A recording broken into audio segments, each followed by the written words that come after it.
Hello, good afternoon, everyone. Thank you for joining us today for our USEA consensus webinar, uncovering newly outdated omnibus legislation and finalized 45Q regulations affecting CCUS. This is a pinnacle in the life cycle of 45Q, and we're especially grateful for our speakers who are becoming regulars at our webinars, Mr. David Lowman and Mr. Fred Eames, both of whom are partners with Hunton Andrews Kurth, and Mr. Max Williamson, founder of Williamson Law and Policy. Unfortunately, Mr. Keith Tracy will not be joining us today due to scheduling conflicts. My name is Michelle Littlefield. I am a program coordinator with the USEA Consensus Program. And just a little bit about our program itself, formally named Building Consensus on Carbon Capture, Utilization, and Storage, CCUS, and Clean Coal Technologies. We call it Consensus for short. This is a cooperative agreement with the Department of Energy, Fossil Energy.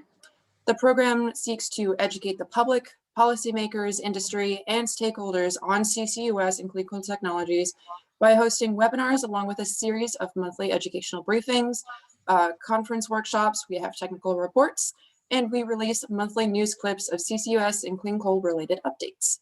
If you would like to join our mailing list, if you have not done so already, feel free to send me an email to the address at the bottom of the screen, and I'll add you as a subscriber to our consensus mailing list. We are going to save our Q&A for the very end of the session, but if you do have a question, please use the Q&A box at the bottom of your screen.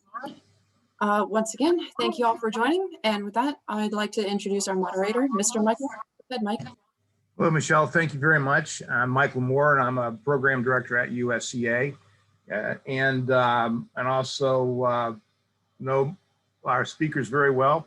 Done a number of different programs with us, and rather than spend a lot of time on me and what I do, what I'll do is begin by turning this over to them in a second. One of the reasons we came up with this program is that the Omnibus bill that went through Congress before the end of the year, or right here in the window, was 5,500 pages of legislation. And I'm sure everybody's read most of it by now. One of the things that has gone on is there were a lot of unique pieces of legislation inside the bill that were beneficial to CCUS and affiliated areas. We'll cover all of it, but quite a bit of it today will get touched on. The section Z is actually the energy bill that the Senate side had finally got together and put through and got passed into this bill. And it's 500 pages of the 5,500 pages. So most of the unique stuff will be found in section Z.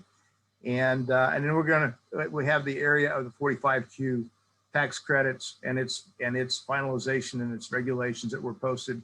I believe they put that up in the Federal Registry to make that official. What was the date on that? The official publication date in the Federal Register was January 15th. They were released under Freedom of Information Act on January the 6th. Gotcha. Thank you for that, David. And so this is very fresh, very pertinent, and very relevant with all that's going on in the energy sector, what's going on up here legislatively with regulations, and the opportunity to advance carbon capture, utilization, and sequestration. And with that, I'm going to actually turn this over to David Lowman, partner at Hunton Andrews and Kurth, and let him go right into the 45Q part and other parts, and we'll go from there. Thank you. Well, thanks, Mike. A pleasure to be with everyone today. We're here to, at least I'm here to talk about the final regulations under Section 45Q for carbon capture and sequestration. These regulations had been hotly anticipated. Folks had, as you know, the Budget Act that extended this tax credit was in February of 2018. It took the IRS and Treasury some period of time to really start their guidance program. There was a lot of frustration within the industry, but since about July of 2019, they've moved fairly quickly, as hard as that is for, I know, some of you to believe. But we had proposed regulations that were issued on June 2nd of 2020. There was a public hearing in August, on August 26th. And then the final regulations were issued, made public on January 6th, and they were published in the Federal Register on January 15th. Michelle, can you flip the slide, please? So let me just make a point with regard to that. They were published in the Federal Register on January 15th. When the Biden administration came in on January 20th, there was a memo from his chief of staff to all of the agency heads putting a hold on the issuance of any regulations and guidance until the people new to the administration would have a chance to review any of those regs. It does not affect these regulations. These regulations were published on the 15th. They were published before the memo was issued. And so these regulations are firmly in place at this point, and the incoming administration should not have any impact with respect to these regulations. Next slide. So let's just cover a little bit of the background here. The amount of the 45Q tax credit and the party that's eligible to claim the tax credit depends on when the carbon capture equipment was originally placed in service at a qualified facility. If it's an old project that was placed in service before February 9th, 2018, those projects get a different rate of credit, and the credit is going to be capped at 75 million tons of carbon captured. Can't recall exactly where that is right now. Then facilities that are placed in service on or after February 9th, 2018, what I'm going to refer to as new Section 45Q tax facilities, credit facilities, receive the expanded 12-year tax credit, ramping up to $35 per metric ton for EOR use and enhanced oil recovery used as a tertiary injectant, and up to $50 for sequestration. So that's a very rich tax credit. We'll focus most of our discussion. There are provisions in the final regulations dealing with the old facilities, and in particular, the Petronova type facility that was placed in service before February 2018, but tax credits were not claimed before that date. There's a special rule that allows those facilities to treat February 9th as the placed in service date and claim the tax credits under the new regime.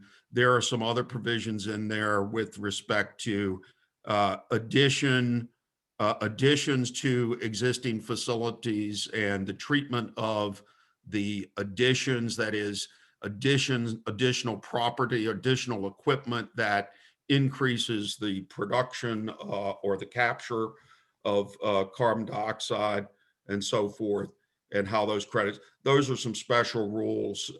We're not going to focus a lot on those today. Let's go to the next slide. So there have been essentially three pieces of guidance issued. Treasury and the IRS previously issued Notice 2020-12. That was in February of 2020, providing guidance on when construction begins on a qualified facility. So you know that the rule here is that you must begin construction on a qualified facility, a qualified 45Q facility, which has now been extended out by the Act, and Fred's going to address this a little later, until December 31st of 2025. You simply have to begin construction. The IRS Notice 2020-12 tells you how you establish whether you've begun construction through physical work, through incurring more than 5% of the cost, and so forth, whether you've got a single facility, and all of those rules.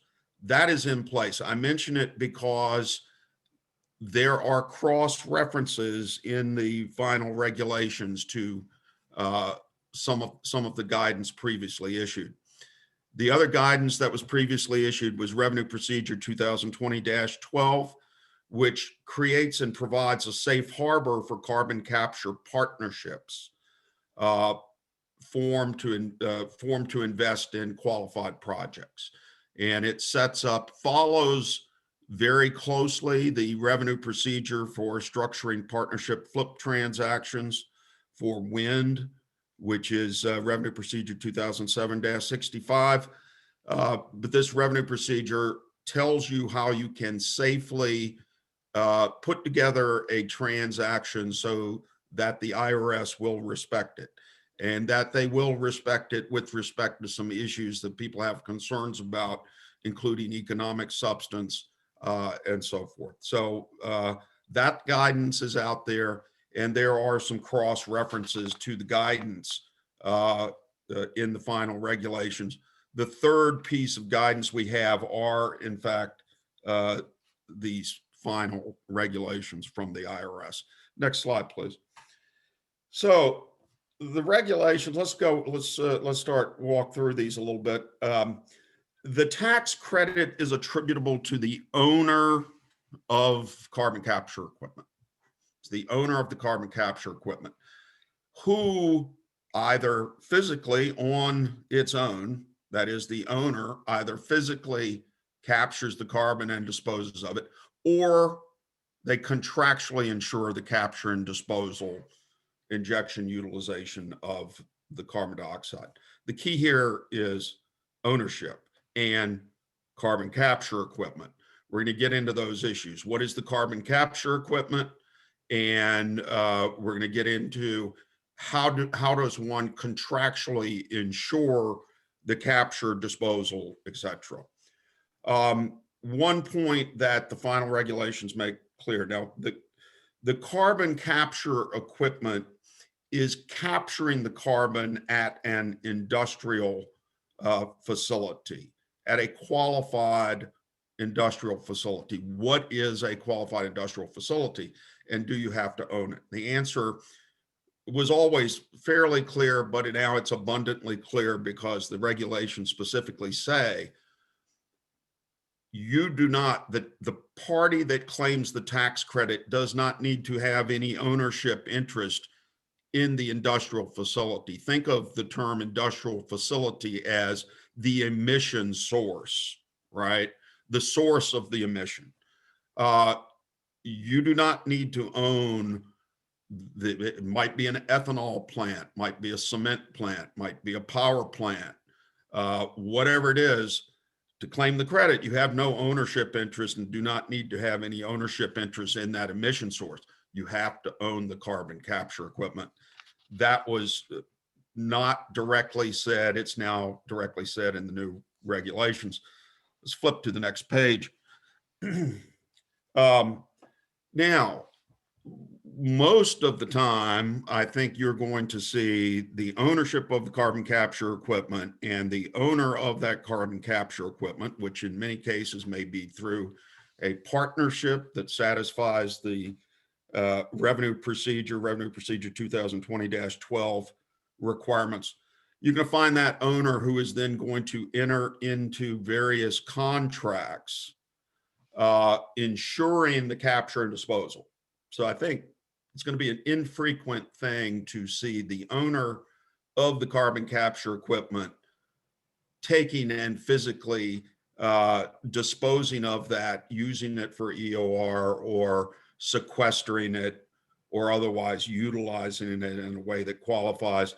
I think you're generally going to see contracts in place with folks with contractors who are going to perform those services for you. The final regulations provide a framework for the types of contracts, their terms, reporting requirements that will satisfy the requirement that the owner has assured the capture and disposal of the carbon dioxide. The regulations make clear you can enter into multiple contracts. So you can sequester some of the carbon dioxide you capture and have a contract with someone to do that for you. You could take part of the carbon dioxide and sell it for EOR purposes and have another contract for that. You can have O&M contracts in there. You can have these disposal sequestration contracts. You can have sale contracts for the sale of the CO2 for EOR purposes and so forth. You can have multiple contracts. Let's go to the next page. How do you look at these contracts? First, you must have a written binding contract. What is a written binding contract? That's a term that's well understood in the tax world. It basically means a contract that is enforceable under state law and that does not limit damages to an amount less than 5% of the contract total. So basically that means if you have liquidated damages provisions in the contract, you can have liquidated damages provisions. This was a point that the IRS put a fine point on, but it well understood by tax lawyers. You can have a liquidated damages provision, but the liquidated damages cannot be less than 5% of the contract total. Obviously written under state law. Then the regulations go into some detail about the requirements for reporting.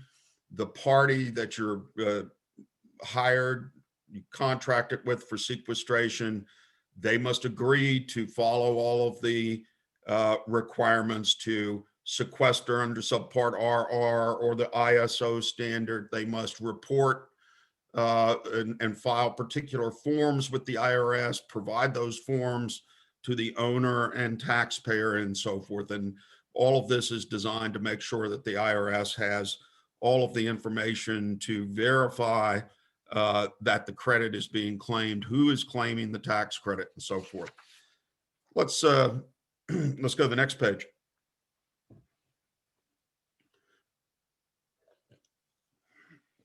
An important clarification here is that if the owner of the carbon capture equipment contracts with a party to sequester, they have a sequestration agreement with someone who is going to take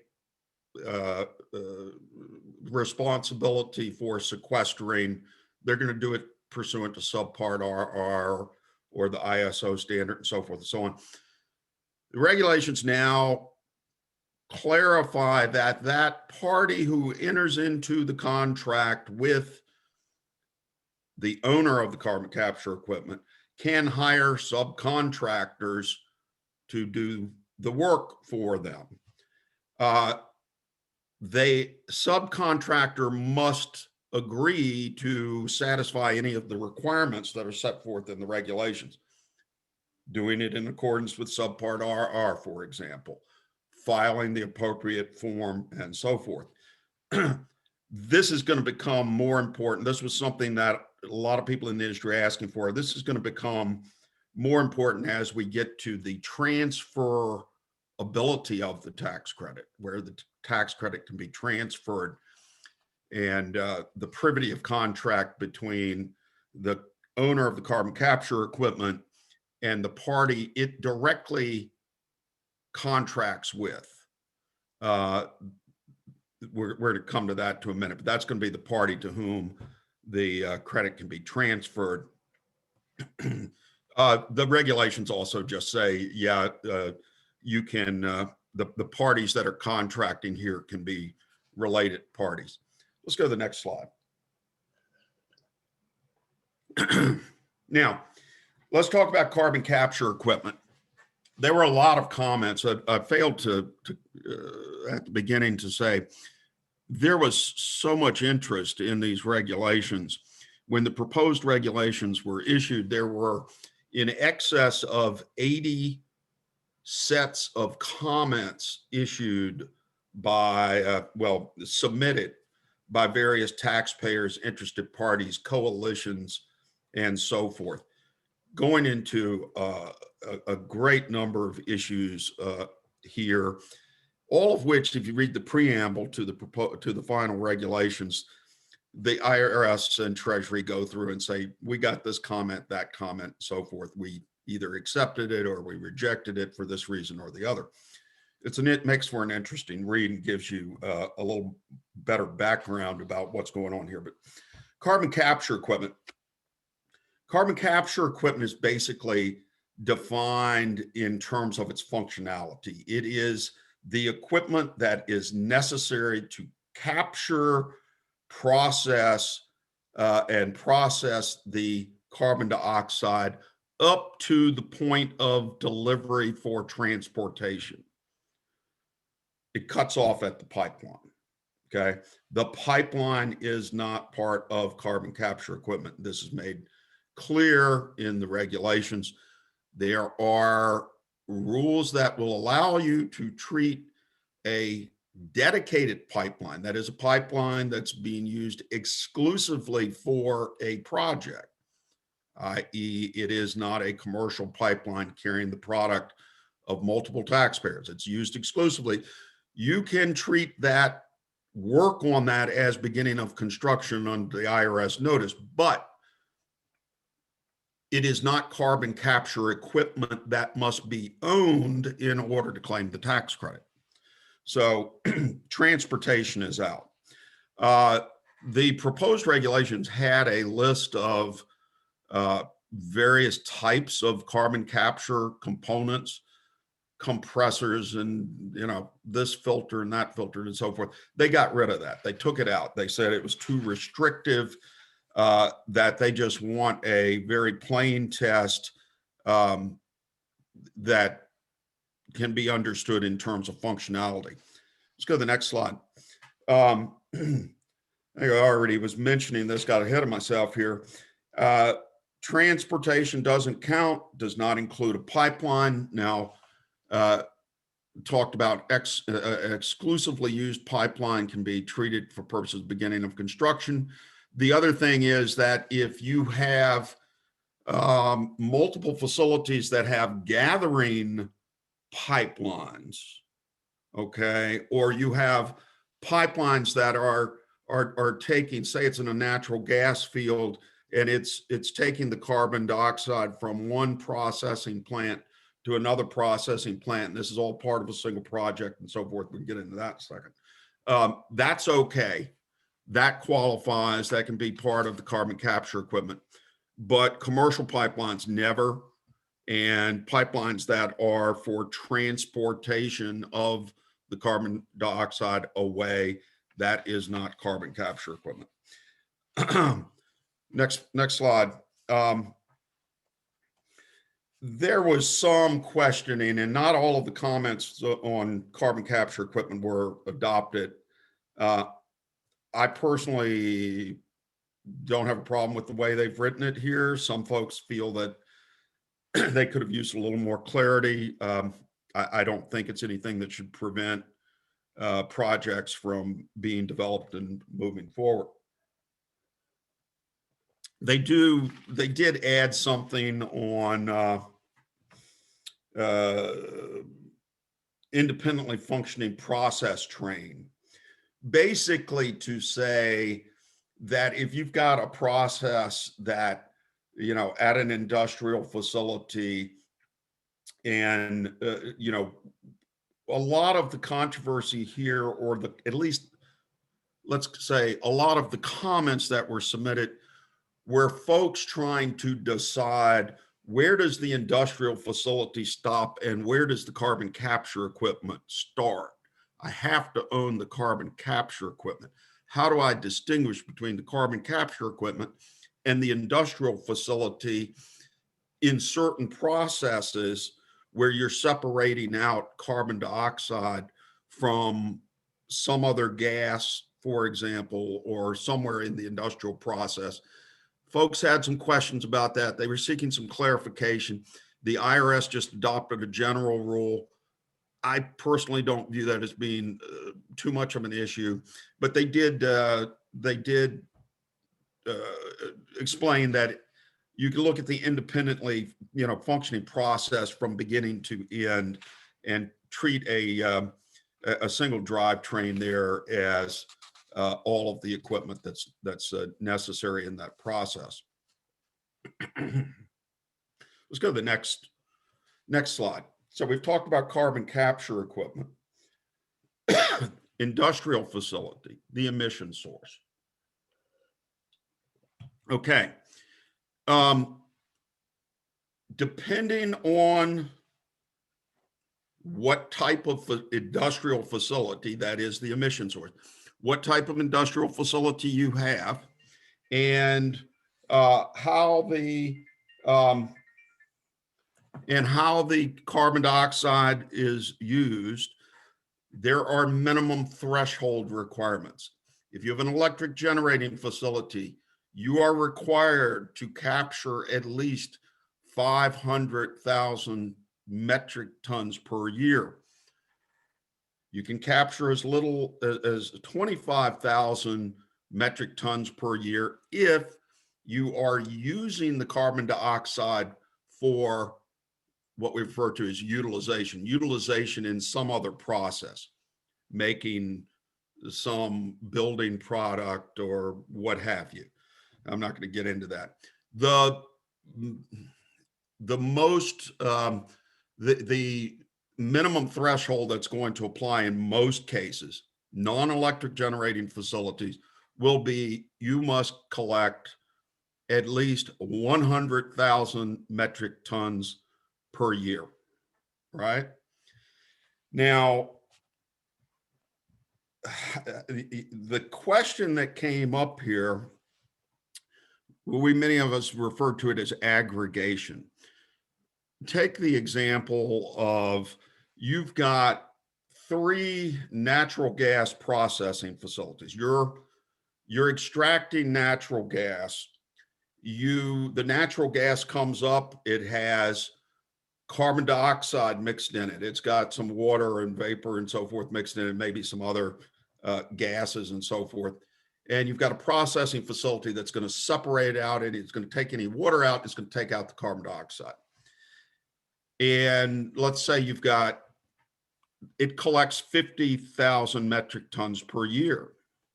That's not a qualified facility because it's not capturing at least 100,000. What if you've got 3 of those facilities in the same general area?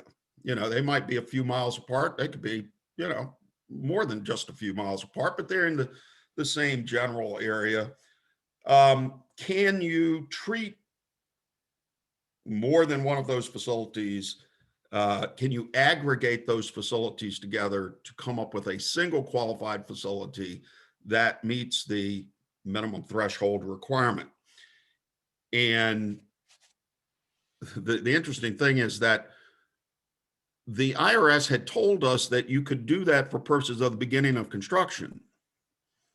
So if you were going to put carbon capture equipment on 3 different facilities located within the same geographical area and so forth, you could start work on one of them and make an election to treat them as a single project solely for purposes of the beginning of construction rule. And you would be treated as having begun construction on all. A lot of taxpayers, including myself, went to the IRS and said, look, we ought to be able to aggregate multiple emission sources, multiple industrial facilities into a single project where those facilities within the single project share certain attributes. And Treasury and the IRS agreed. Let's flip to the next slide.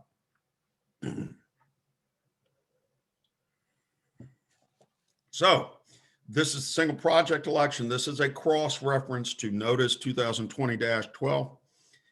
Factors indicating that multiple qualified facilities are operated as part of a single project include, but are not limited to. You do not have to satisfy all of these requirements. Some of these requirements clearly won't apply in all cases or to some projects. It's more or less a facts or circumstances. How many of these factors do you have? The more the better, but how many do you have, and so forth. ownership by the same legal entity. Number 2, commonly managed or operated. First two are pretty easy. 3, operated under similar operations and maintenance protocols established by the owner of the equipment, with some detail. Constructed pursuant to a single plan for front-end engineering and design or other approaches to front-end planning. A lot of the same engineering plans and so forth. Next slide. Number 5, the carbon dioxide is transported, disposed of, utilized, or used as a tertiary injectant pursuant to a shared contract. You're going to collect the carbon dioxide from your 3 or 4 facilities that are part of the project. You can get it, sell it all to a single offtake. You don't have to do that, but if you do, it's a factor in your favor. The carbon capture equipment, number 6, the carbon capture equipment was constructed pursuant to a single construction management contract. Yeah, you got a single EPC contractor that's going to do the work on all 3 or 4 facilities. Another favorable factor. Number 7, you finance it and you got a single construction loan to build the 3 or 4 facilities. Good indication of a single project. So you've got these factors, whether they all apply or not, depends on the relevant facts and circumstances, and certain factors may or may not apply. But this is a very helpful rule.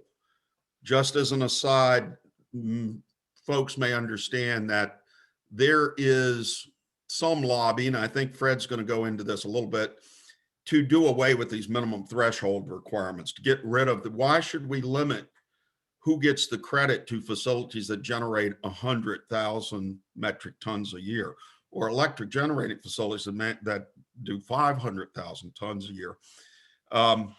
There may be some change to those rules in the future, but until those changes are made, and if they're not made, this single project election here could be very helpful. Let's go to the next slide, please. So an industrial facility, the emission source, the regulation lays it out. You produce a carbon dioxide stream from a fuel combustion source, fuel cell, a manufacturing process, or a fugitive carbon oxide emission source. That's what you need to have an industrial facility. These and the regulations, certainly the discussion in the preamble goes into some detail about, as does the regulation, what is a manufacturing process? And you have to be producing something besides just generating the carbon dioxide. There has to be another saleable product associated with it. If you've got these types of carbon dioxide or carbon oxide sources that, absent capture and disposal, would otherwise be released into the atmosphere as an emission of greenhouse gas or lead to such, that is the definition of an industrial facility. Next slide, please. Now, pretty easy to understand in the manufacturing context. Let's take it over there to the natural resource and talk about natural gas wells. So I gave you the example. You've got your mining natural gas. You produce natural gas. Let's say it's coming up, there's carbon dioxide down there, and the carbon dioxide comes up with the natural gas, and you're getting 20% and so forth. You're going to capture that carbon. A lot of course, right now, in many cases, it's just going up the stack. It's being emitted. Let's capture that. There's the proposed regs say you cannot take carbon dioxide out of a natural carbon dioxide bearing formation. And they had a fairly low limit on it. They said if it's more than 10% carbon dioxide, you would have to look at the facts and circumstances to determine whether or not that was a natural carbon dioxide bearing formation. They sort of got it backwards, and they fixed it in the final regs by saying that you've got a natural carbon dioxide bearing formation if the formation is greater than 90% carbon dioxide by volume. That makes sense. They also create another special rule that if there's something in there, helium, with the natural gas, and you've got the ability to capture, so you're getting out 95% carbon dioxide and 2% helium, but you can capture the helium and do something with it, and you sell it to make balloons or whatever, I don't know. Then you could still capture that carbon dioxide as long as you're capturing it with another product that can be sold, that it's economically feasible for it to be sold. Let's go to the next slide. Let's talk about the transfer. This is fairly unusual with respect to tax credits, that you could have the ability to transfer the tax credit to another party. It exists with respect to 45Q. Who can you transfer the credit to? A person entitled to claim the credit, i.e. the owner of the carbon capture equipment, may elect to transfer the tax credit to the person, one, that disposes of the qualified carbon dioxide through sequestration, utilizes it, or uses it as a tertiary injectant for EOR. That's the only parties you can transfer it to. You basically transfer it to the party that is taking the carbon dioxide and disposing of it for EOR, utilization, or sequestration. Okay. Now, the open point until these regulations were, what if that first party, so owner enters into a contract with the party number two, who is going to sequester the carbon dioxide, and the sequestration contractor then lays off that responsibility to certain subcontractors who are going to assume responsibility from the prime contractor. There was a question, who can you assign the tax credit to? Is it the party you contract with, or is it the party that's actually putting it in the ground? The answer that the IRS gives here is, in my view, a very lenient one, very taxpayer favorable, in that it is the party that the owner contracts with, that there is privity of contract between the owner and the sequestration partner.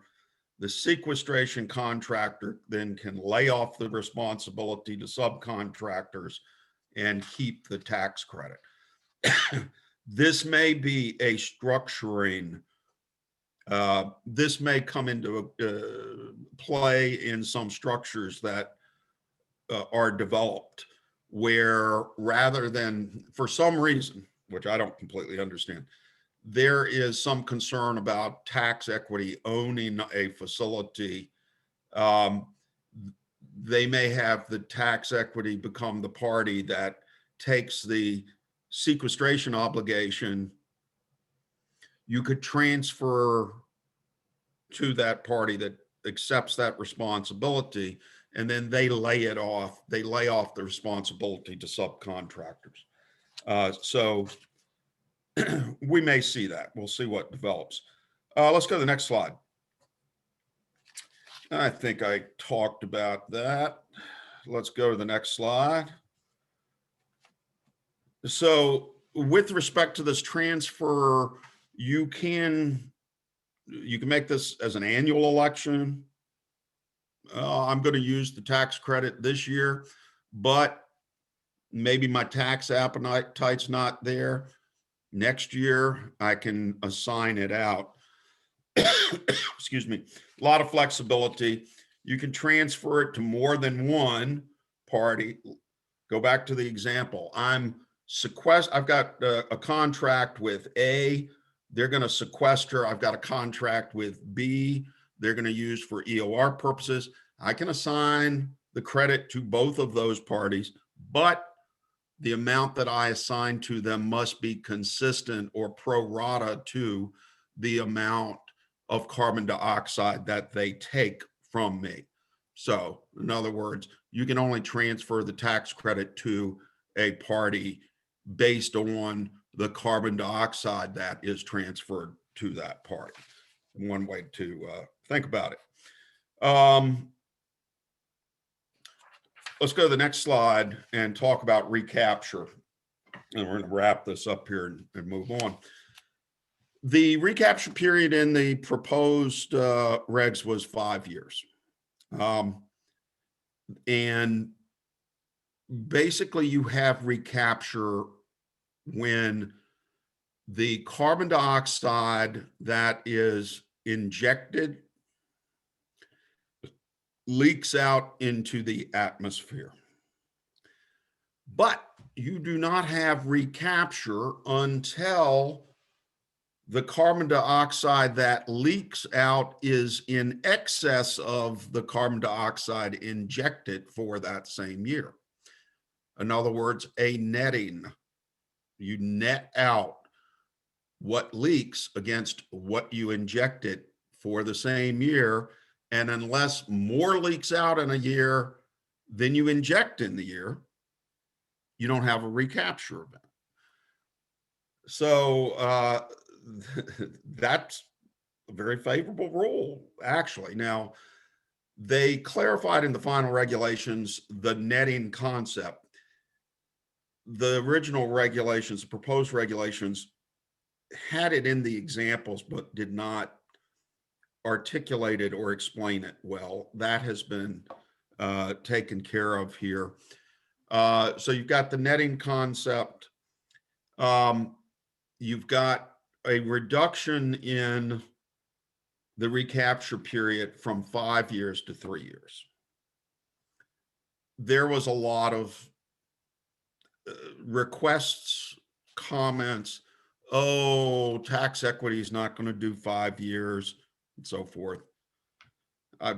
Anyway, people can say what they want, but the IRS recognized here when they reduced it to 3 years that generally if something's going to leak, it's going to leak early in the process and as part of the injection process and not come popping out of the ground many years into the future.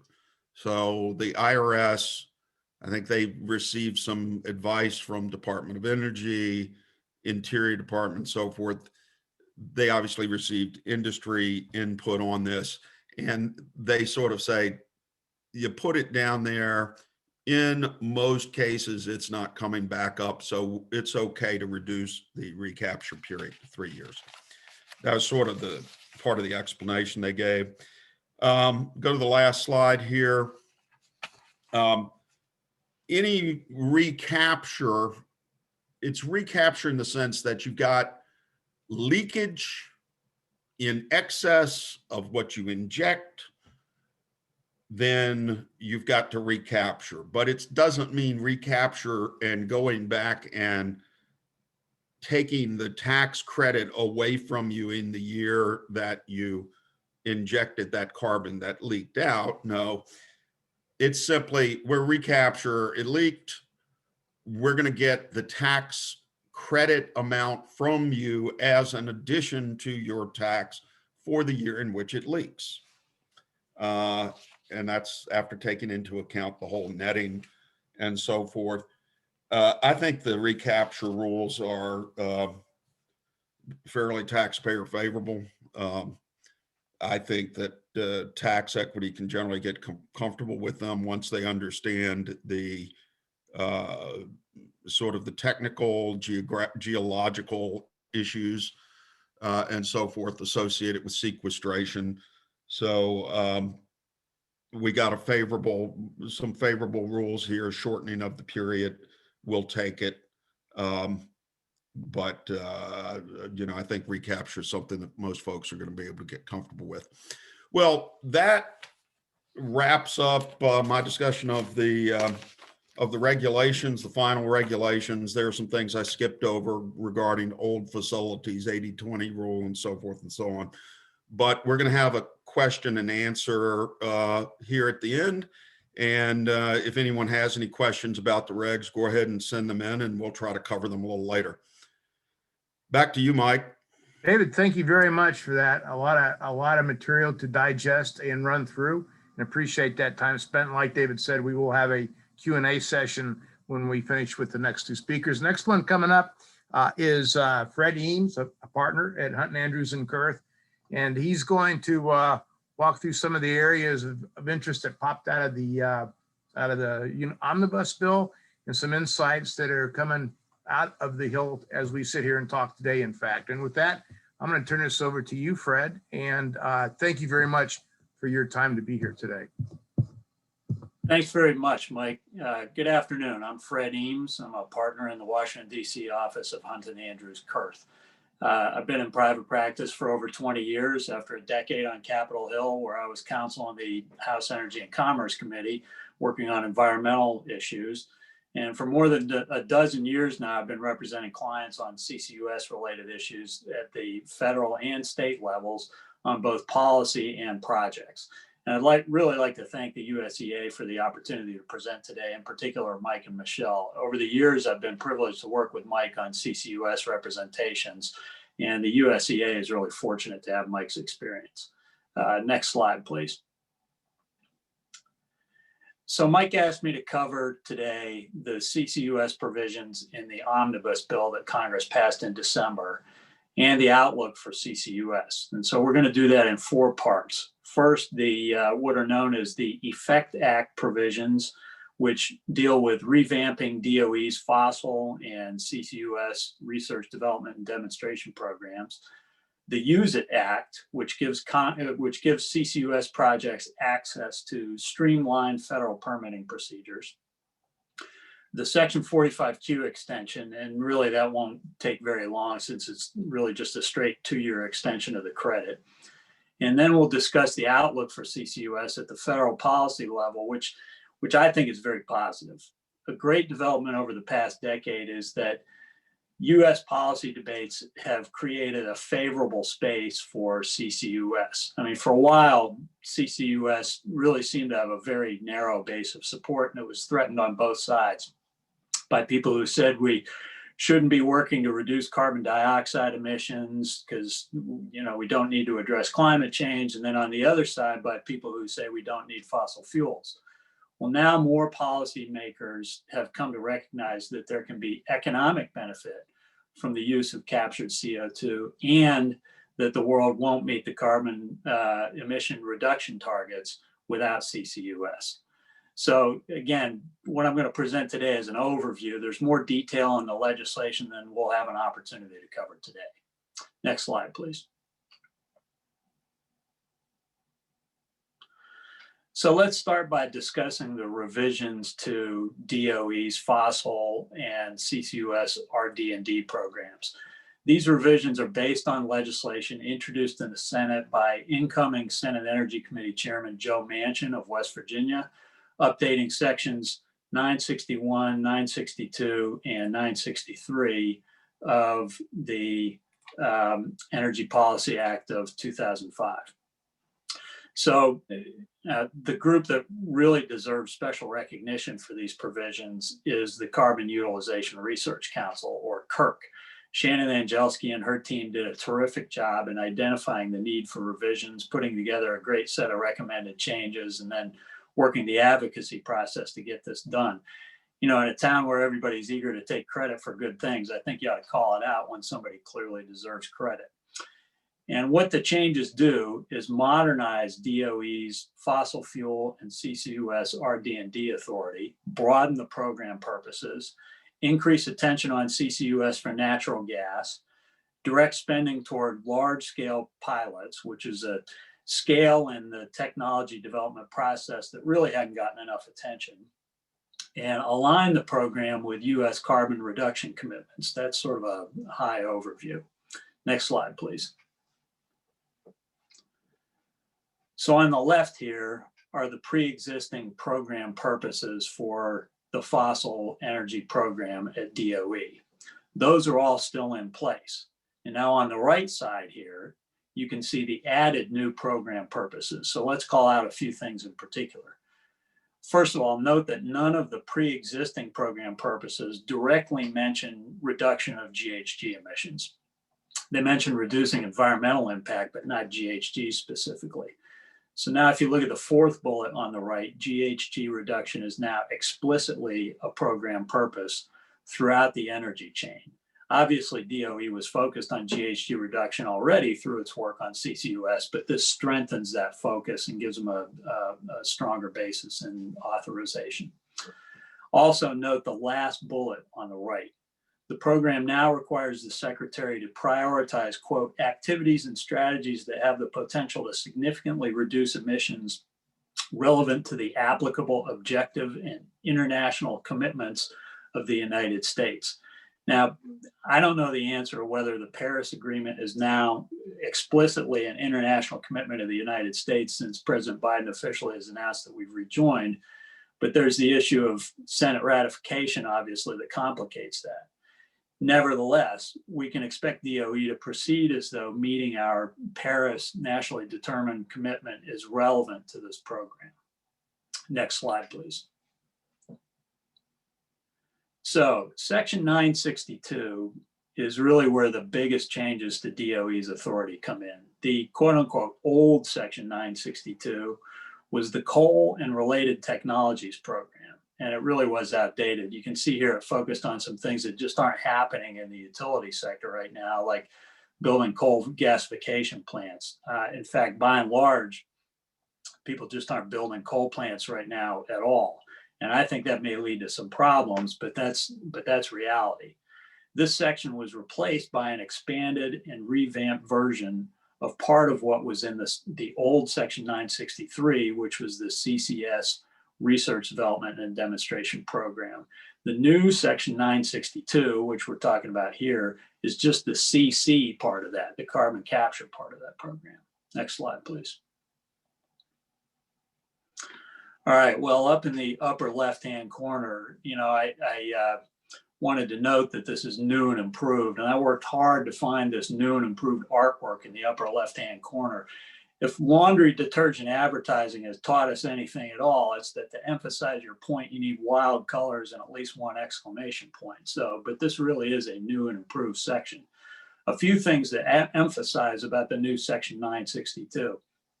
First, the key elements of the program include an R&D program, a large-scale pilot program, a program for demonstration projects, and a feed study program, okay?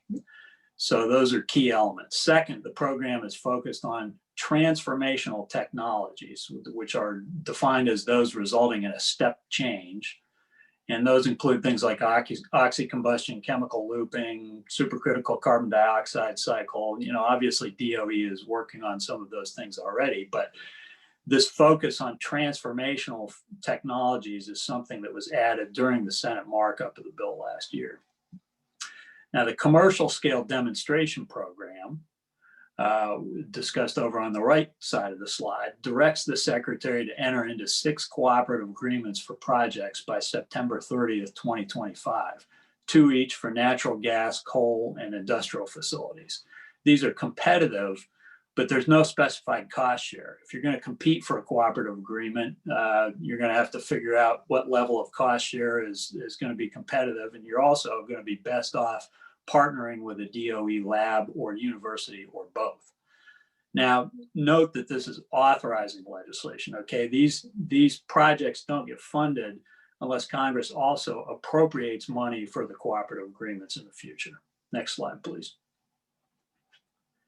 Now, there's also a program for large-scale pilots. Again, this is an authorization for DOE to conduct the program. It's not the actual money for the large-scale pilot projects.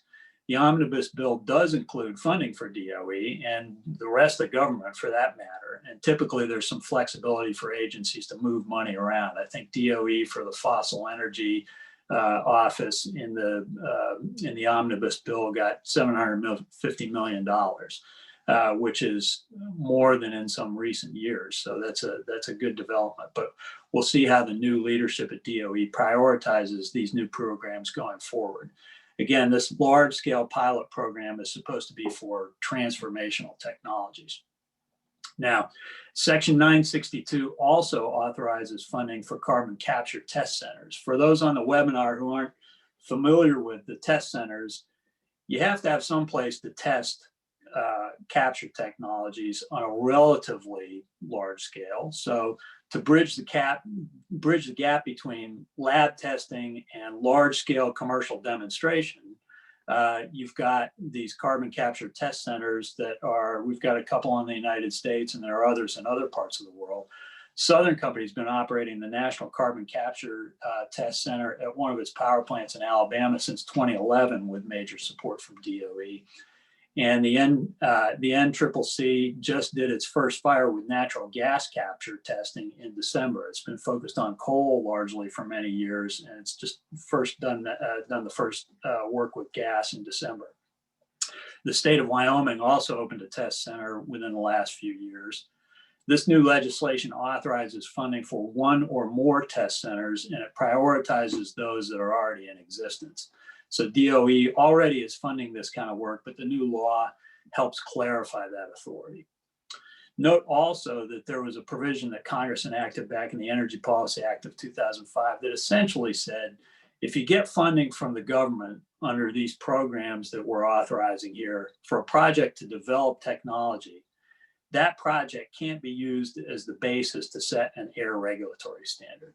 That restriction is still in law, and it'll still apply to projects that are funded in these sections. Next slide, please. So now Section 963 now goes from being the CCS RD and D program to focus just on the S part, the sequestration. Government have funded a lot of research over the last 15 years or so, particularly through the Regional Carbon Sequestration Program at DOE, to assess the storage capabilities of various formations in different parts of the country and to demonstrate storage at small scale. The new law authorizes a large-scale demonstration program for projects to validate cost and feasibility for commercial scale sites that can store more than 50 million tons over 10 years. For those of you thinking this is what the DOE's carbon safe program is doing now at nearly 20 locations around the country, you're right. So this new law provides a nice tight fit between DOE's legal authorization and the work it's already doing. So Congress essentially is ratifying DOE's work on carbon safe and directing them to keep going. Next slide, please. So carbon utilization program. I'm not going to spend a whole lot of time on what the new law says regarding carbon utilization research and development, but what I am going to note is the extremely unusual circumstance around this issue. I've been working on federal legislation for over 30 years, and I've never seen this before. Congress didn't just enact one federal program on carbon utilization, it enacted two overlapping ones with different lists of priorities. And then basically, what happened is you had jurisdictional disputes between the congressional committees that were involved. And so now you've got a carbon utilization program as part of the EFFECT Act in Division Z. And then you've got one in the Use It Act, which we're going to discuss shortly here in Division S. And Congress essentially just told the agencies, go work it out. You figure out how to implement these. And so those who are interested in carbon utilization, say using the CO2 for cement, algae, other products, are going to have an extra interesting advocacy job to help get this implemented. So next slide, please. So now we turn to the Use It Act. And this is legislation that originated in the Senate Environment and Public Works Committee to do two things. accelerate construction of CCUS infrastructure, and encourage commercialization of direct air capture. So after Congress vastly improved the Section 45Q carbon sequestration tax credit about 3 years ago in the Bipartisan Budget Act of 2018, with solid bipartisan support, by the way, congressional staff asked me for ideas on how to capitalize on that good momentum, bipartisan momentum for CCUS. And I said that one of the impediments to building any infrastructure is just how long it takes. So the Senate EPW committee has jurisdiction over environmental statutes that contribute to things taking a long time to get built. And I suggested they ought to address that, especially since CCUS projects are critical to lowering emissions. It just shouldn't be so complicated to help the environment. So to accelerate permitting, the Use It Act adds carbon capture to the list of infrastructure projects, energy, pipelines, roads, that sort of thing, that qualify for permitting streamlining under a 2015 law known as the FAST Act. That's the transportation bill from back in 2015. Under the FAST Act, any project of at least 200 million in size that's subject to federal review under NEPA gets to go through streamlined FAST Act review. Our firm has taken projects through FAST Act review, and it does generally speed up projects. It's a voluntary process that's initiated by the project developer. A lead agency coordinates the permitting across agencies, a schedule gets set, and there's a federal council that meets periodically and makes sure the projects are kept on schedule. So regarding the direct air capture program, the new law authorizes an EPA technology prize for direct air capture for projects that can capture at least 10,000 tons per year. Now, the Energy Department already is funding direct air capture, and that makes some sense given how much research DOE has supported on carbon capture. However, direct air capture doesn't have a direct link to energy, and from an agency mission perspective, it probably makes more sense to be for this to be at EPA, even though from a perspective of the research that's already happened, it probably makes more sense for it to be at DOE. Now, note that there's also a separate carbon removal RD&D program, basically direct air capture, authorized in the energy bill title of the omnibus. So again, we've got one set of provisions in the Use It Act and another in the energy bill provisions. We're not going to go into that in detail, but like the Use It Act, like the Use It bill language, the energy bill language also includes a technology prize for direct air capture. So this section also directs a report to be produced within 1 year on the risks and benefits of saline storage. And I would encourage people to pay attention to that. Saline storage is expected to be safe when it's properly conducted, and it is being conducted now. And the general risks already are known. We should be careful about a report coming out that CCUS opponents could twist around and to say unfavorable things about CCUS. We know that it's a generally safe practice. Next slide, please. Now, the Omnibus Bill also, as we mentioned, extended the date by which a carbon capture facility must begin construction in order to be eligible for the credit. And that date shifted then from January 1st, 2024 to January 1st, 2026. While this is a good development, carbon capture is going to need incentives for some time to help develop the technology and bring the cost down. And what I'm concerned about is Congress lumping the Section 45Q tax credit together with tax credit for other energy sources like wind and solar, and getting into a cycle where you only get 1 or 2 years of extension, and then you've got to go back to Congress. The difference between CCUS and those other technologies is they're much more complicated than the others, and they take more advanced planning. So 45Q needs to be kept separate from my viewpoint in terms of getting an extension and extended for a longer term period. I'd say out to say 2032 or beyond. Give it another 6 years beyond what it just got. Next slide, please. So now that's a good segue into what policy issues come next for CCUS at the federal level. And let's talk first about, we're going to kind of discuss these in buckets. So the first would be incentives. And as far as incentives go, I think the major priority ought to be that longer extension of the begin construction date for 45Q. We're going to need an awful lot of CCUS to meet emission reduction targets. And the more we can accelerate technology improvements, the better. And that there are also suggestions out there to lengthen the credit period, say from, currently in what David described as the new credit, you get 12 years. Some people are suggesting to lengthen that out to 20 years. And also, as David mentioned, reduce the size that a facility has to be in order to get the credit, or maybe just eliminate that size threshold altogether.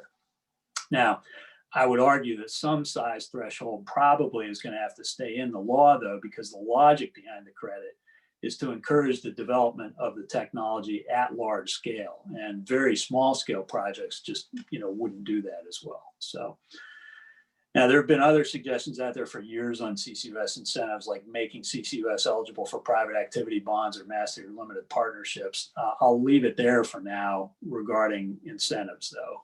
Those proposals are still out there. Another development that I think is going to be very important is keeping the U in CCUS. I think we're likely to see this year and next in particular a push from some groups that don't like fossil fuels to take the U out of CCUS. In other words, to get government to disfavor sequestration through enhanced oil recovery, which today accounts for the vast majority of the use of anthropogenic CO2. And try and get the government programs to focus solely on what we could call non-productive storage, putting the CO2 in a saline formation, for example, where you're not expecting anything else to come back out. So the first thing I'd say about that is that I really think that's mistaken thinking to try and take the U out of CCUS. We're going to need oil for a long time. And why wouldn't we produce it in a low emitting fashion if we can? It's a global market. If we're not producing it here with low emissions, somebody else will produce it elsewhere with higher emissions. So we need to keep focused on enhanced oil recovery. Second, CCUS has some regulatory and siting issues that I think are important no matter how the Biden administration shapes its CCUS policies. But they're more intensely important the more focus shifts away from EOR toward non-productive storage. And those are, first of all, reform of the Class 6 underground injection control program. That's the federal program that is in place to protect underground sources of drinking water from things that we inject into the subsurface, including CO2. This program generally, the way it's configured right now, is too cumbersome. It needs to be improved if we're expecting thousands of Class 6 permits, even if we're just expecting dozens. I mean, we have one project operating under a Class 6 permits today, and it took about 5 years for those to get permits. Other projects are coming along, but we're not going to be able to get very far if that's how long it takes. Another thing is we're going to need primacy of the Class 6 program. That is, who operates the program? Is it EPA or the states? We're going to need to get that moved out to more states. We've got a couple of states that have that primacy right now. We've got some states, a couple of states making applications, but by and large, we're going to need to move that out to the states just as a resource matter. And then finally, I think we are going to need to look at federal eminent domain authority to help with access for private property for both pipelines and storage, especially if we're looking more at saline. And next slide, please. This really is just to illustrate the size difference in the blue rectangle there represents the amount of land that would be necessary for a saline storage project of an equivalent size in terms of the volume being sequestered to the small yellow area just to its left there. So you can see that in one case, you're talking about 233 square miles potentially for a storage project, where with enhanced oil recovery, just based on the nature of the way enhanced oil recovery works, the way the CO2 is trapped in the subsurface, it is likely to be, in most cases, a much, much smaller area. This isn't representative of how all projects are going to work, but it's pretty good, pretty close. So in any event, with that, I am going to, and by the way, this last slide here comes courtesy of a friend in the industry. So now, with that, I'd like to turn it back to Mike. And last slide, please, just as contact information here. So thanks very much. Fred, thank you very much as well. There's certainly a lot going in. We've got a handful of questions starting to come in that we'll get to when we finish up. The next speaker is Max Williamson. And just like Fred and Dave have done a number of things together over the years, Max I've known for quite a while in DC, and look forward to his perspective as well, more from the industrial side of CCUS and the 45Q tax credit. And with that, Max, it is yours.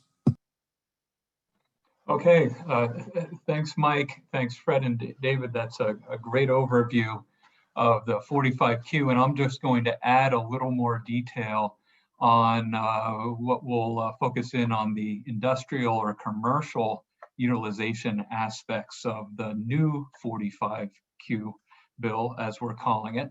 I'd like to thank USEA first, though, Mike and Michelle and that whole team for these fantastic programs. And we've really enjoyed the road shows that took place before the pandemic changed the entire world. I hope we can get back to those sometime in the near future.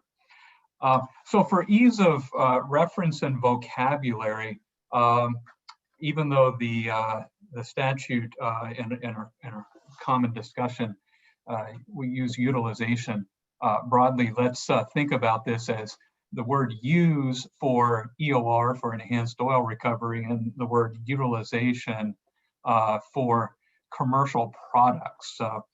Because the new 45Q bill in 2018 really was a major expansion of 45Q opportunities, in particular for industrial facilities that might capture less than a major power plant, and both in terms of opportunities for, in the sense that the 45Q bill for industrial sources lowered those threshold quantity limits that David had mentioned, from 500 down to 100,000 tons per year, or even 25,000 tons per year if you're using the offtake CO2 for a commercial product.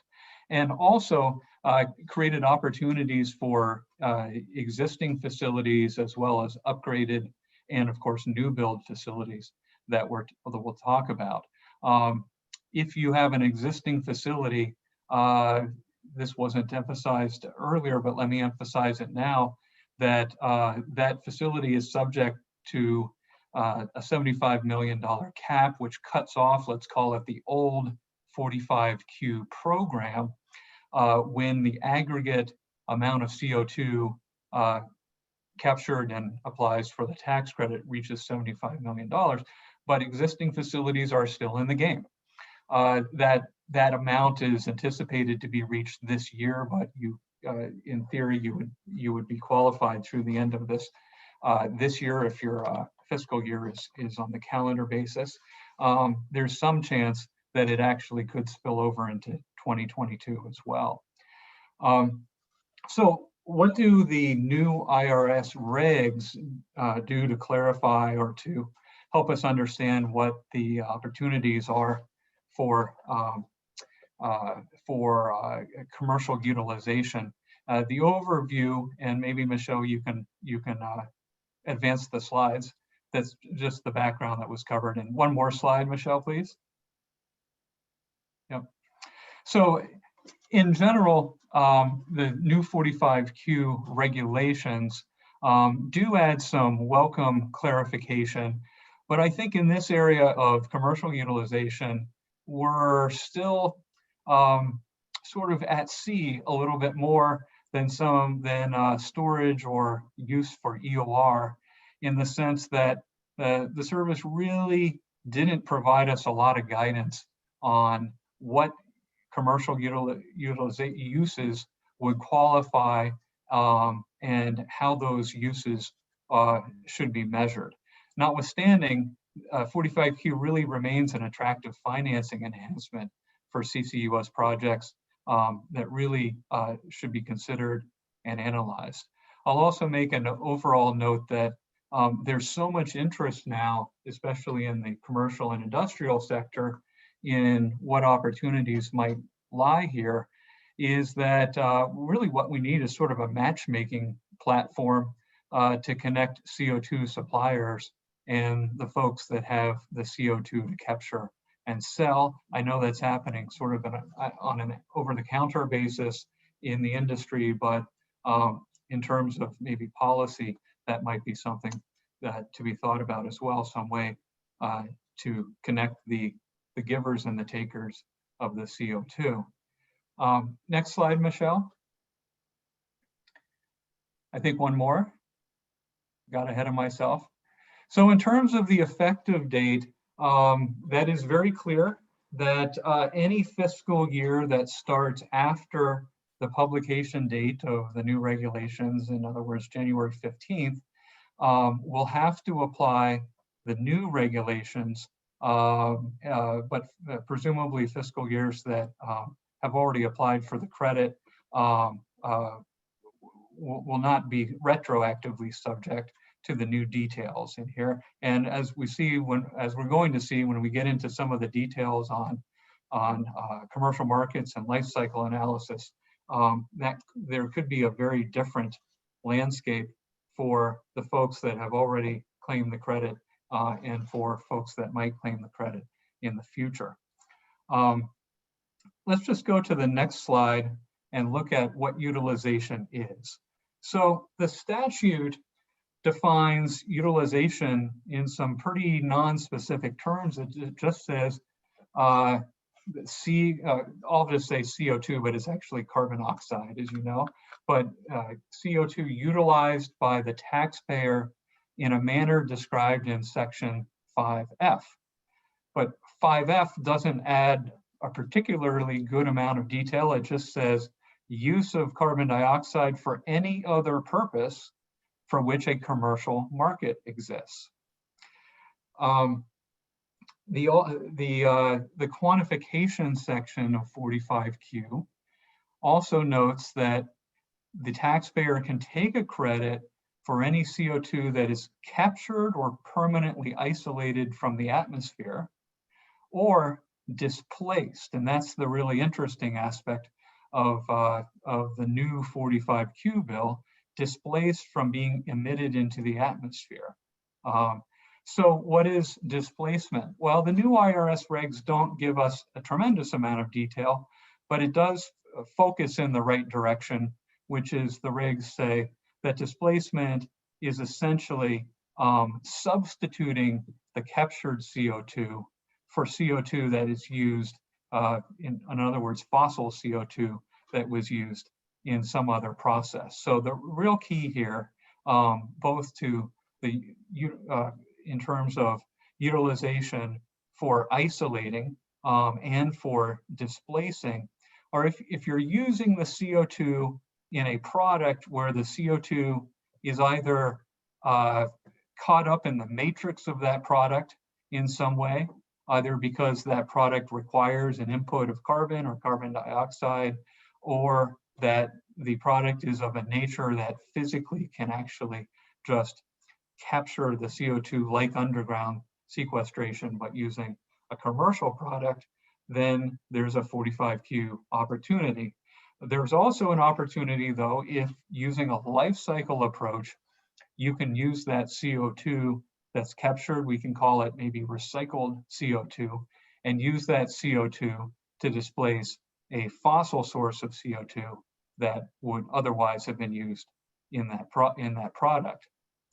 Now, what's a little disappointing in the IRS regs is even though the statute and regulations describe the commercial utilization very broadly, we don't have any fact patterns that have been approved by IRS, which means essentially there are no safe harbors, and all of this is going to have to be vetted out as we go through, and probably through taxpayers actually applying for the credit and making a case to IRS, and as we'll see, to the EPA and DOE that are going to be advising IRS to make that case that their particular process and product fits within the conception of the 45Q tax credit. We also don't have any guidance on what particular technologies or processes would qualify, as far as what commercial or industrial processes would be qualifying facilities. But we do see some very broad language in the statute about that doesn't limit what type of facilities would be qualified, other than the capture thresholds, the size thresholds, those types of qualifications, but they don't get into what product are you making or what kind of industrial process or manufacturing process you use.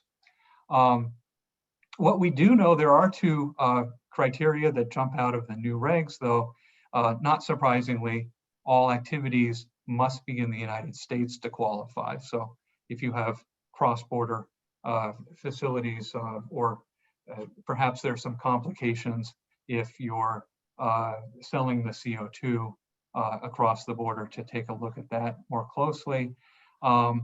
And then the products, there's a statement in the regs that the products have to be comparable. Not quite sure what that means, but I think it's a rule of reason, a common sense requirement, that if you're selling a product that contains recycled CO2 in lieu of a different product, that they have to be apples and apples and not apples and oranges. So I'm not sure that will come up as a practical matter, but it is one of the few clear-cut requirements that do appear in the final regulations. Okay. Michelle, if we could have the next slide, we'll talk a little bit about what commercial markets are under the IRS rules. And again, we don't get a lot of clarity or a lot of specificity, let's say, in the IRS regulations. We have some very broad language in the statute itself, and then in the regulations, IRS tells us that they recognize the broad definition of commercial markets, and they describe the commercial market as anything sold or transacted on commercial terms. Well, that could almost describe anything, but it may be a healthy requirement to have, so that you don't have non-commercial or non-economic relationships posing as commercial sales. And again, the importance of the term commercial markets is that utilization is defined in terms of using that recycled CO2 in a product or a service for which a commercial market exists. Now, the real challenge comes up here, because we don't know exactly which commercial markets are ultimately going to be approved. The statute says any commercial market is approved by the IRS.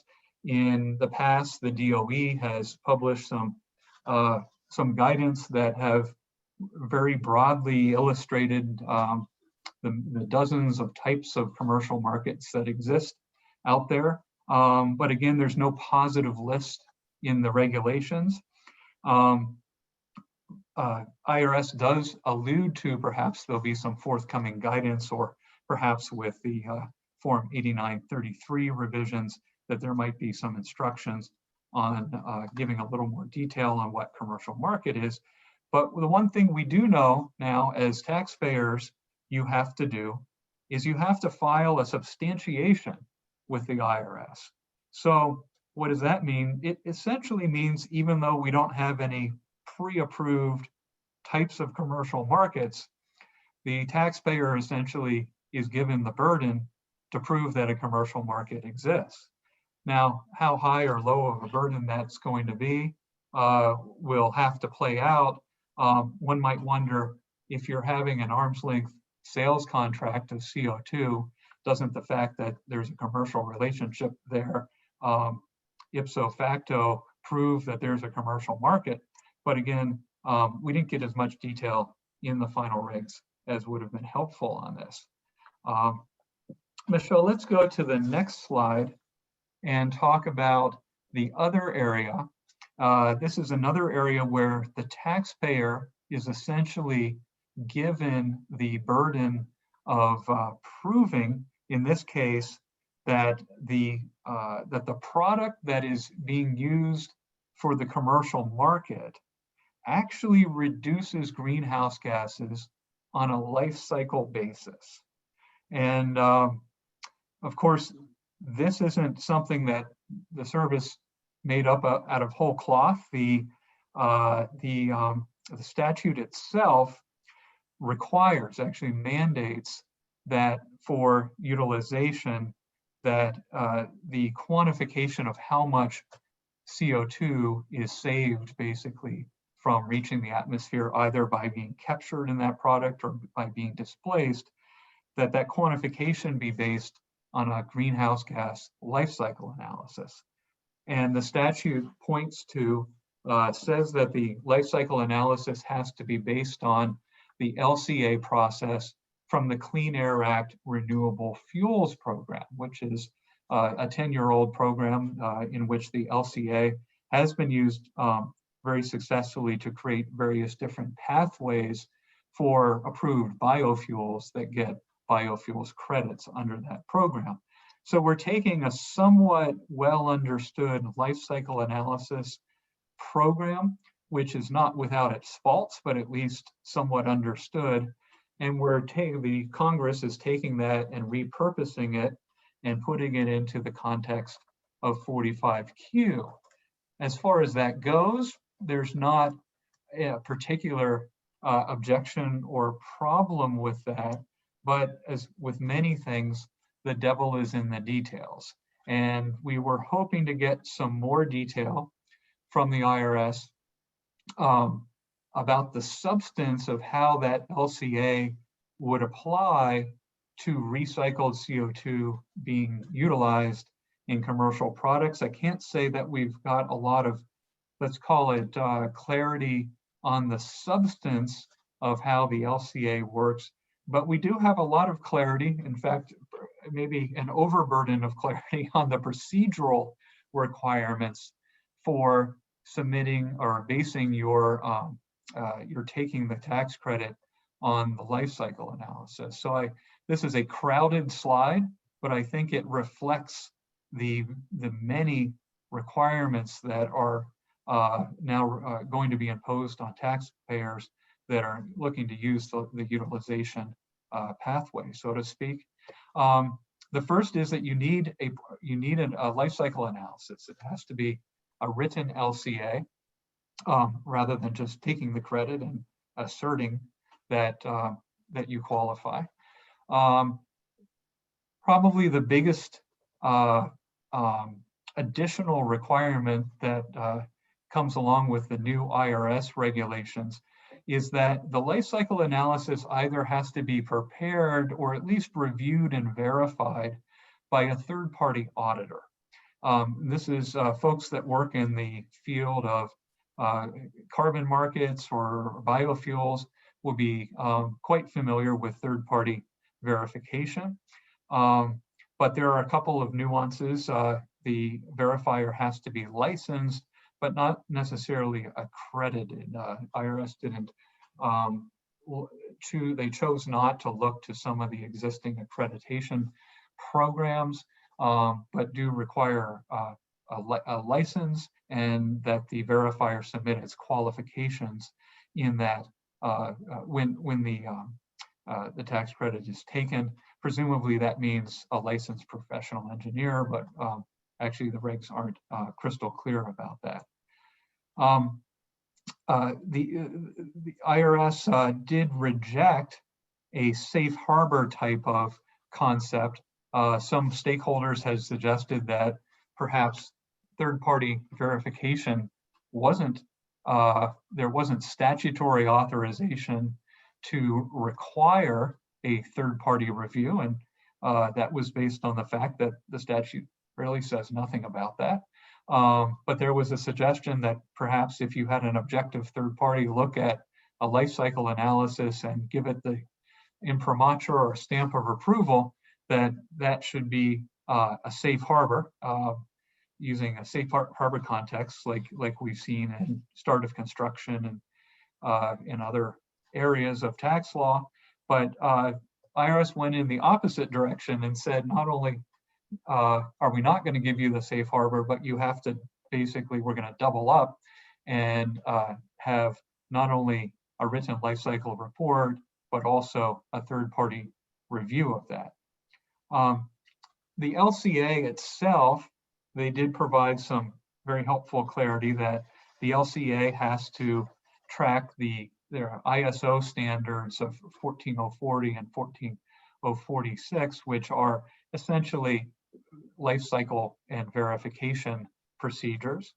And IRS also said that you don't have to follow the ISO 14067, that's for carbon footprinting, or the under the Clean Air Act, there's a greenhouse gas reporting program that EPA administered, and IRS said you don't have to necessarily, you don't have to at all adhere to those particular requirements.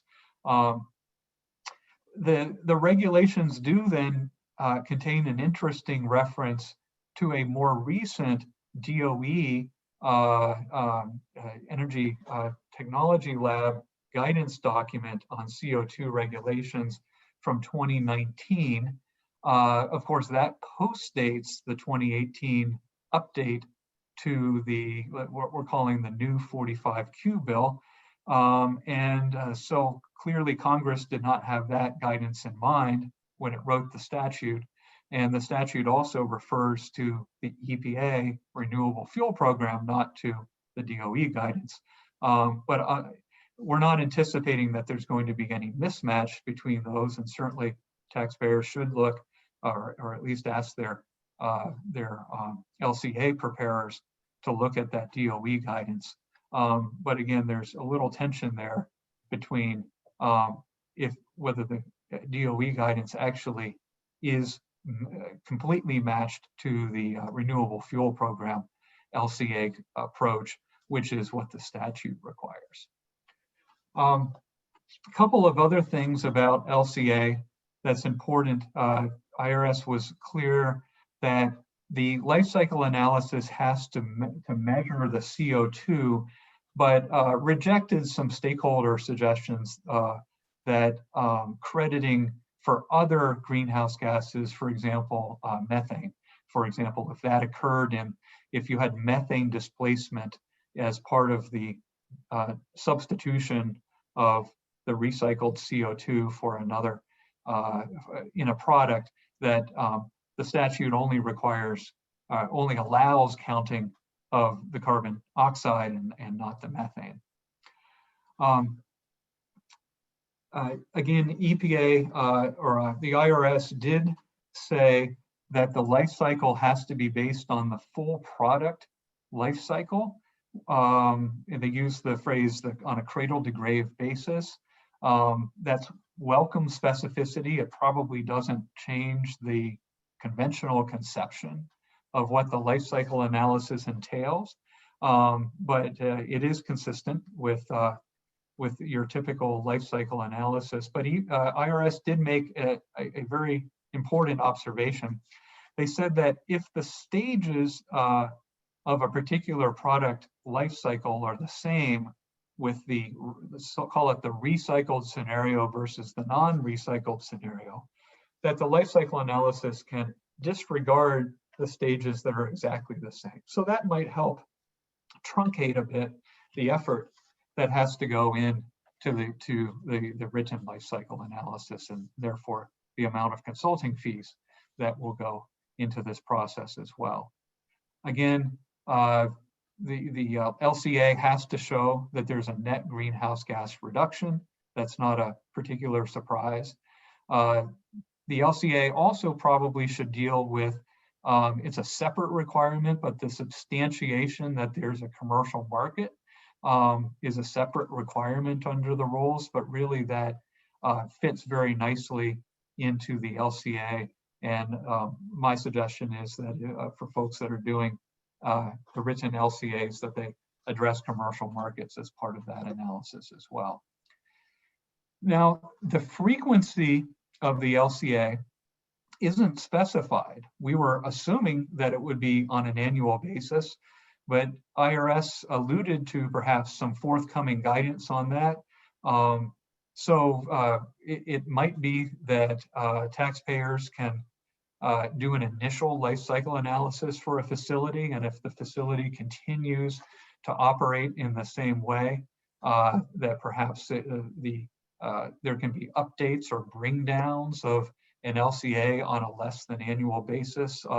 However, because you're presumably applying for the credit on an annual basis, I leave to your consideration, but it might make sense to plan on having an annual update, even if just to confirm through a third-party verifier that nothing has changed at the facility. An additional procedural requirements that I want to highlight, and this is probably the really big one, is that, as I was saying, IRS rejected the notion that there would be a safe harbor for using a third party to prepare your LCA. That was somewhat disappointing, but because you now have sort of two levels. You have the facility that prepares the LCA, then you have the third party verifier that adds a second level of review. But what is really different about the IRS final rules is that now you have a third and perhaps even a fourth level of review for utilization. And that is meaning that the Department of Energy is now going to review the written LCA that's submitted by the taxpayer.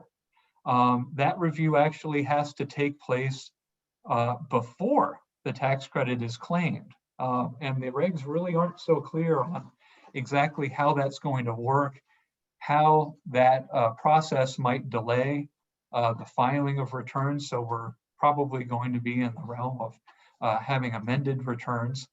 There's no specified timeframes for review or approval or disapproval. And then, as I said, there's even sort of a fourth level, which is ultimately IRS has to approve the submitted LCA. So you've got the facility that prepares the LCA, the consultant third-party verifier that takes another look, the DOE that then does a technical review, and then IRS that has to give the final approval, and all of that has to happen before the tax credit is even claimed. And the consequences are pretty serious in the sense that in the final regulations warn that there's no relief from claiming the credit if you don't wait and go through that review process. So this is going to be a process that taxpayers have to have a very clear and disciplined plan if you're going to go through, if you're anticipating taking the credit for a utilization project. That's probably enough on the LCA. We can cover that on the Q&A later. I wanted to mention though, this is something that Fred and Dave had touched on, but Michelle, could we have the last slide, or perhaps the next to last? So the offtake contracts came up also in the previous discussion. These are particularly important also though for utilization projects because although they're very important if you're selling your CO2 into an EOR pipeline, or you're selling your CO2 or contracting to have your CO2 stored geologically underground, in a utilization or a displacement project, you're now essentially in business with an off-taker who's making a product that is the basis for the life cycle reduction in the greenhouse gases.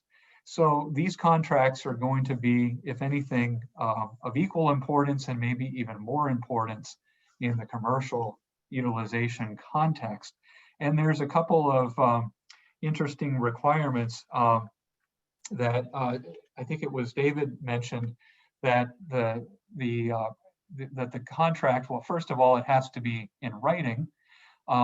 Secondly, it has to be an enforceable contract under the conventional IRS understanding of what a binding written contract is. So definitely seek advice on what that means in your particular situation with your particular offtake relationship. And that ties into the bullet point that the contract has to be enforceable. So you have to be careful if you're using liquidated damages clauses. The safe harbor threshold that David mentioned is quite low, somewhat generous, but nonetheless, it's a tripping point to not run afoul of. As also was mentioned, the off-taker has to agree essentially to abide by the rules of the 45Q program, which is probably a change that's very important to at least existing offtake contracts, whether you have an existing facility that's going to take, let's call it the old 45Q credit, or you're somehow able to transition to being a new facility or building a new facility, but using an offtake partner that you've used in the past. You really have to take a look at your contracts. And if you are transitioning and using an old contract, the old contracts have to be updated within 6 months, essentially, to conform to the new IRS requirements. Lastly, there is a process requirement that that with the Form 8933, which is the vehicle for claiming the contract, or claiming the tax credit, that both the contracts and both sides, both the CO2 producer and the CO2 offtaker, have to complete a Form 8933 that has to describe the contract. So there has to be some coordination on both sides of that relationship. So I think this is the last slide, Michelle, if you would advance us. So again, I want to be very positive that the 45Q opportunity for commercial uses, and as I said, even for existing facilities, at least if you haven't been looking at this, maybe take a look at it for at least this year, maybe next year. But as an existing facility, 45Q adds a great opportunity that did not exist at all for some of these smaller facilities, and didn't exist at all for commercial utilization prior to the 2018 amendments. But even if you're not taking advantage of the existing facility status, there's still a lot of opportunity for rebuilds, for enhancements of existing carbon capture equipment in terms of capture quantity, and then also for new investments. So not to be overlooked, but just keep in mind that the burdens and the procedural hurdles that are in these IRS regulations are fairly sizable and require advanced planning and certainly an evaluation of the risk-reward profile. And that's something that probably just reading the regulations and IRS's description in the cost-benefit analysis section doesn't come through, especially this 4-level pre-approval of the LCA could be quite quite burdensome. I don't want to say problematic, because I think it is absolutely workable, but it does take some foresight and planning. So that's it. Over to you, Mike, and I think glad to take Q&A along with the other panelists as we go forward here. All right, Max, thank you very much. Very informative and very insightful. So when you use the word utilization in your context, it's not for EOR, correct?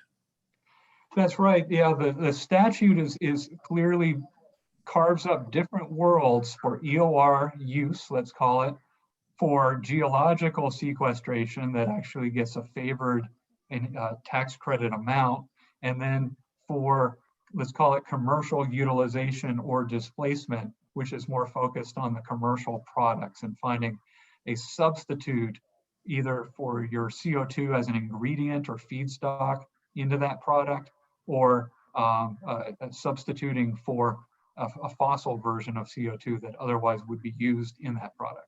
All right. That was a lot to absorb there. Fred, you've got a look of like, wow, going on over there. So I'm wondering, I'm going to ask you, I'm going to start the Q&A off real quick with a question to you after listening to what Max was talking about, and David as well. Are there things in the utilization side that seems a lot of areas yet to get covered on that end of it? Do they impact anything on the areas that we focused a lot on the storage and the EOR for the tax credit, any other counterparty pieces and what have you? Did it bifurcates to 45Q pretty hard, it looks like. Yeah, I think what you're asking is, are there, as a general matter, are there opportunities out there for real growth in utilization of carbon dioxide particularly? The statute 45Q, of course, refers to carbon oxides, but in any event, the vast majority, I think it's something like, I think I saw something recently that over 95% of utilization really is for an enhanced oil recovery. Now in the tax credit, they call that use. EOR would be use, and the things that Max has talked about would be called utilization. One large scale thing that people have been talking about, which could really end up being done potentially on a large scale, is the manufacturing aggregate, cement, that sort of thing with CO2 as an input. That's the largest one that I'm familiar with, but there are a number of other ideas out there that people are talking about. Now it leads me to think down a couple of lines. David, you seem like you might have a comment on this line here that we're on with Max and Fred. Well, honestly, I think utilization and the technologies involved there are all in developmental, or largely in the developmental stage. These are things that may be developed. They're under current development. I come at this as a tax equity council. What are we going to see in terms of transactions put together for purposes utilizing the 45Q tax credit? I think it's clearly that segment of the industry is going to be focused on EOR or sequestration for the most part. It avoids many of those issues associated with utilization. Utilization, as Max has been discussing, I think is much smaller scale until something large develops. Maybe it's the aggregates and so forth. It's much smaller scale. So you're going to see sequestration where you can get $50 per metric ton. That's going to escalate thereafter on inflation adjustment. You're going to see $35 for EOR use. That's where the money's going to go, I think. So utilization, I think it's something to be encouraged, and I'm interested to see how it develops. I'm not sure where things are in terms of scale with respect to that at this point. Right. Well, there's certainly a lot of interest out there as to where utilization will go, without a doubt. Technologies in play, a number of different avenues of thought can create a fuel, polycarbonates, a number of different things. There's some Vita that's using CO2 with the biological process to convert it to ethylene right now, and a handful of other processes. I'm not quite sure how that will fit in there, but I'm sure there's an angle. There were a couple of questions that popped up on the Q&A, and I think out of fairness to the people that put them up, we should touch base with them fairly quickly. First, early on, David, Christina Steib had a question. What is the motivation? Oh, by the way, before I start, everybody on the panelists, you're able to see the Q&A packets that pop up? Yes. Great. I'll read it out loud for the benefit of the folks that don't see this. Now, what is the motivation for including the restrictions that the carbon capture equipment must be constructed per one single construction management contractor? First question in her questions. Well, there's not a restriction. Okay. What we were referring to in terms of having a single construction contract is this concept of aggregation.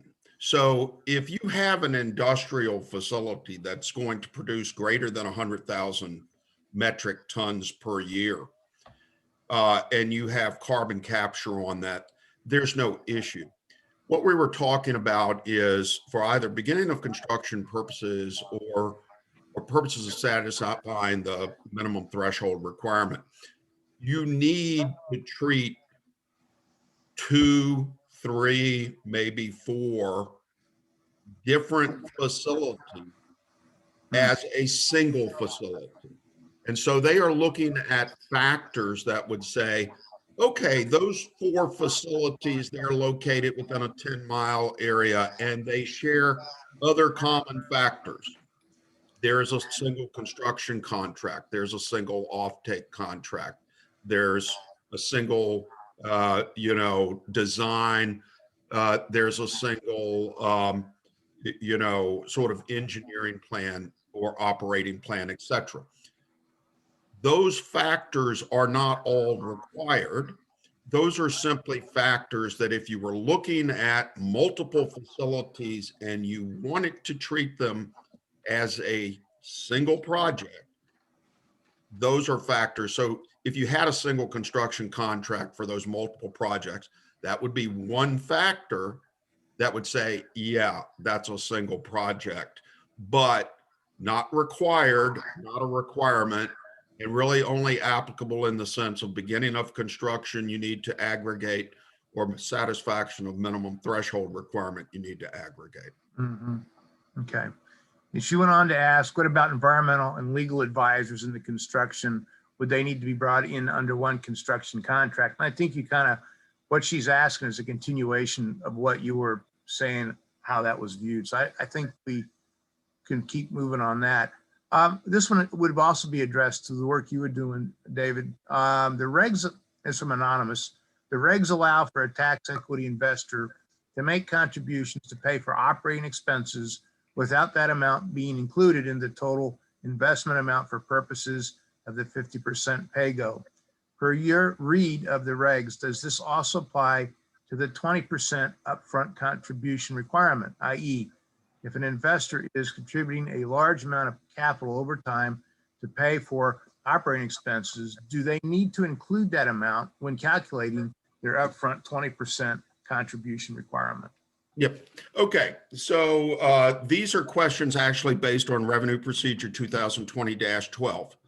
And 2020-12 has a number of different requirements that you have a 20% unconditional, unqualified investment, that at least 50% of your total investment capital be fixed in amount, and that no more than 50% of your investment be contingent, which is generally referred to as pay-go, as the person asking the question characterized it. We were able to get the IRS to exclude from contingent consideration the ongoing payment of operating expenses. If we had a sequestration project, for example, where there's no positive cash flow at all, right? The only cash flow is the tax credit monetization, right? So the tax credit investor is going to have to put in money to pay the ongoing operating expenses that it's, part of the benefit, it's basically tax credit cash flow. That's not included in contingent consideration. It is not included for purposes to calculate the minimum unqualified investment. The revenue procedure very clearly says that it says that the contributions to the project company to pay ongoing operating expenses will not be treated as a part of the investor's contingent investment for purposes, and the same term, contingent investment, the investor minimum investment must be equal to at least 20% of the sum of the fixed capital plus any reasonably anticipated contingent investment required to be made. The terminology is the same, and I think it's should be very clear that ongoing operating expenses is not included in the minimum capital requirement. All right. And then on Fred, there was a question came up from June Sakara, said that the funding under the act is merely authorized and that funding must be appropriated. I know that normally there is a two-part process, first authorization, then appropriation.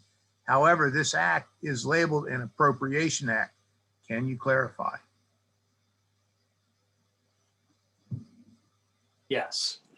First of all, before getting to that, Mike, let me go back to the question about carbon utilization. I wanted to, since I'm on the National Coal Council, I wanted to note a report that the National Coal Council did back in 2016. You know, all of those reports are undertaken at the request of the Secretary of Energy. At that time, it would have been Secretary Moniz at the end of the Obama administration. And he requested a report on CO2 utilization options.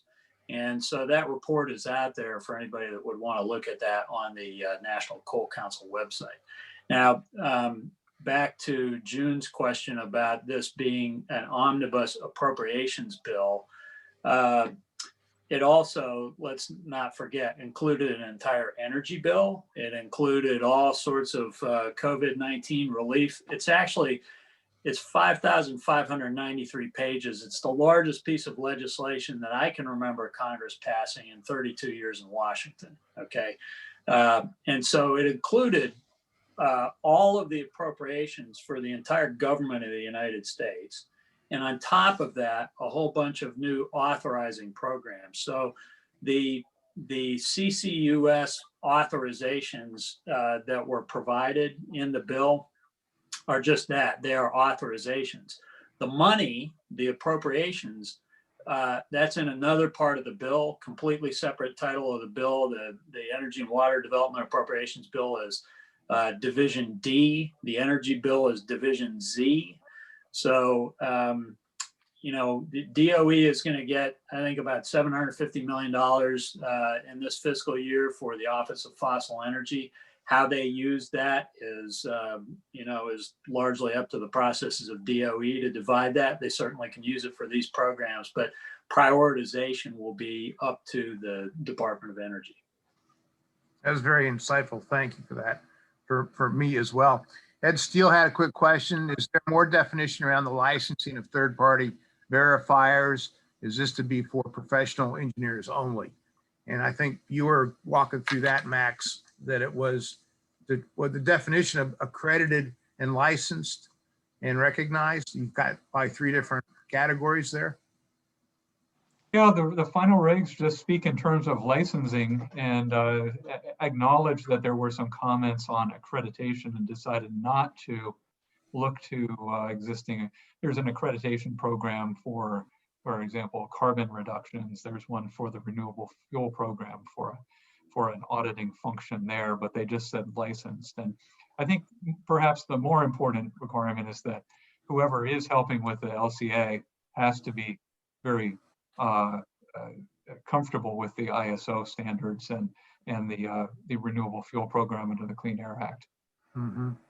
Well, you know what? We are at 2:59. We'll do this at 3 sharp.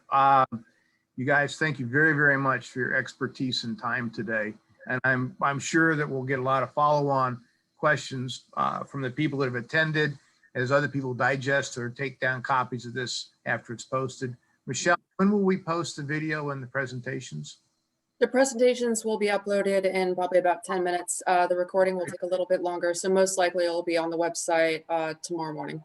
Okay, great. And for people that are watching that don't know Fred or David or Max, their contact information will be available on their presentations. So you can reach out to them directly if there's anything that you need to learn further from them. And certainly a depth of expertise here that I respect, and really appreciate you taking the time to be here today. Thank you, Mike. Thank you, Mike. Yeah, thank you Michelle. all very much. Good to speak with you. You bet. Bye.